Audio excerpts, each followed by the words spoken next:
साथियों नमस्कार। क्या कारण है कि व्यक्ति अपार धन संपदा अर्जित कर लेने के बाद भी दुखी रहता है? मैं राजेंद्र बलाटिया आज इसी विषय पर आपके साथ वार्ता करूंगा।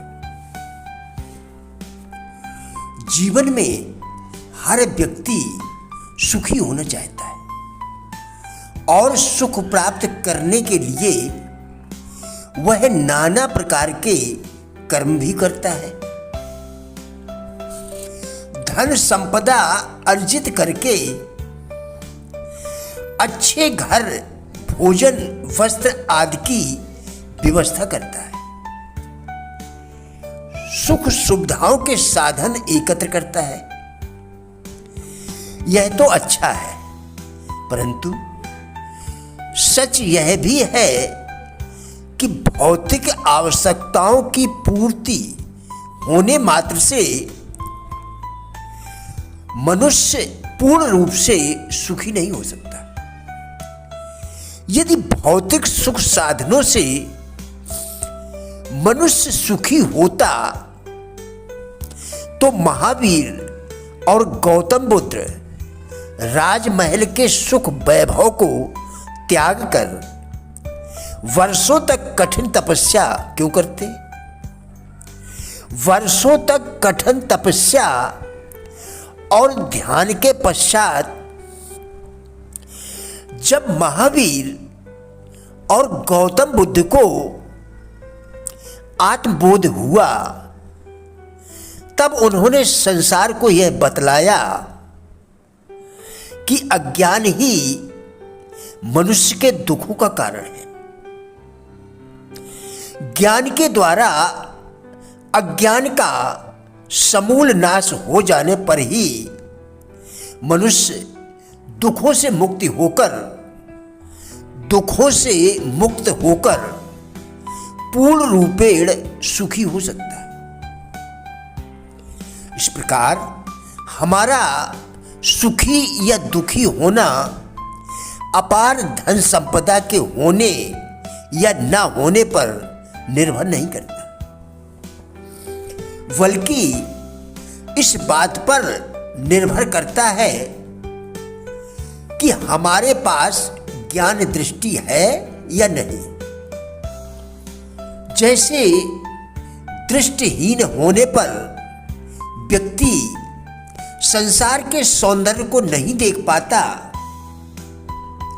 उसी प्रकार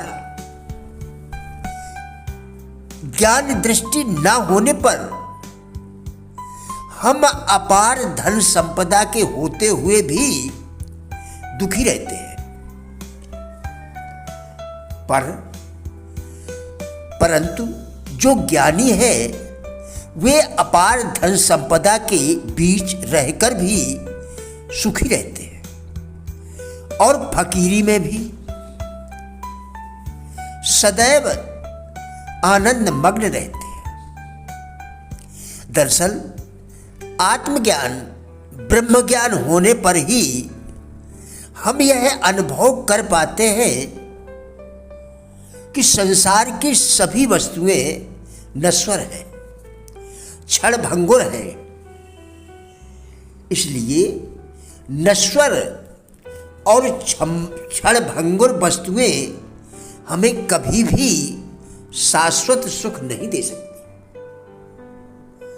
हमारा शरीर भौतिक है, इसलिए शरीर के निर्वाह के लिए भौतिक वस्तुओं की आवश्यकता पड़ती है। भौतिक वस्तुओं से हमारा शरीर, मन व इंद्रियों को सुख प्राप्त होता है, पर यह सुख भी क्षणभंगुर ही होता है।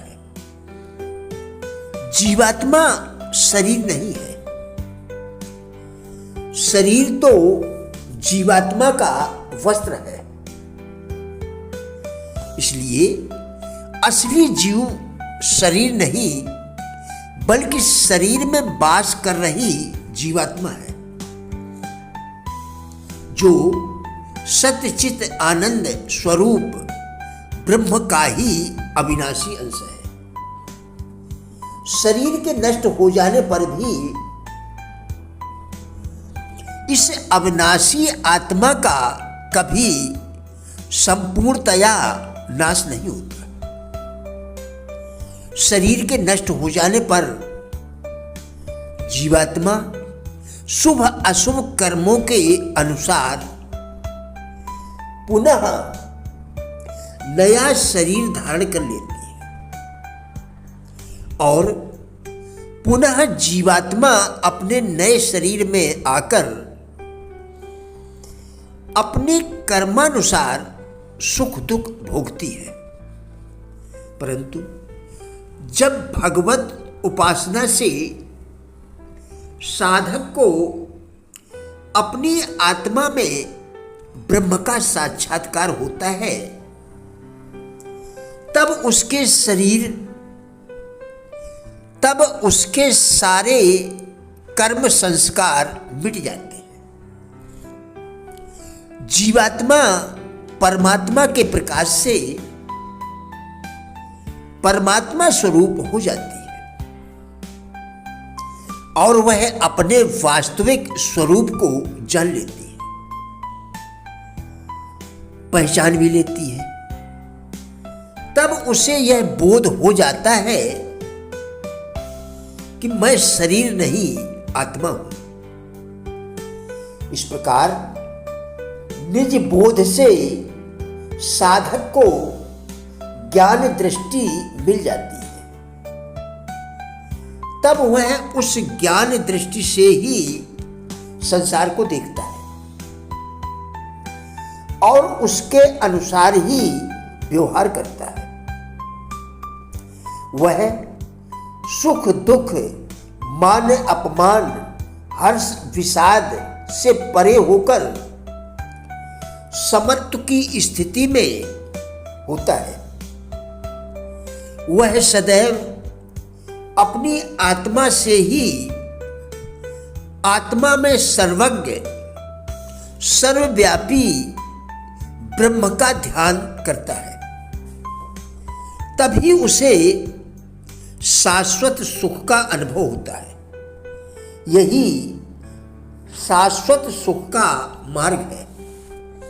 प्रिय साथियों, हमारा उद्देश्य इन वीडियोस के द्वारा लोगों में जीवन के प्रति सकारात्मक दृष्टिकोण एवं जिज्ञासा पैदा करना है। कृपया वीडियो पूरा देखकर विचार करें, क्या आपके लिए यह उपयोगी है? यदि हाँ, तो कृपया लाइक शेयर एवं चैनल को सब्सक्राइब करके हमारा भी उत्साह बढ़ाएं। वीडियो देखने के लिए धन्यवाद।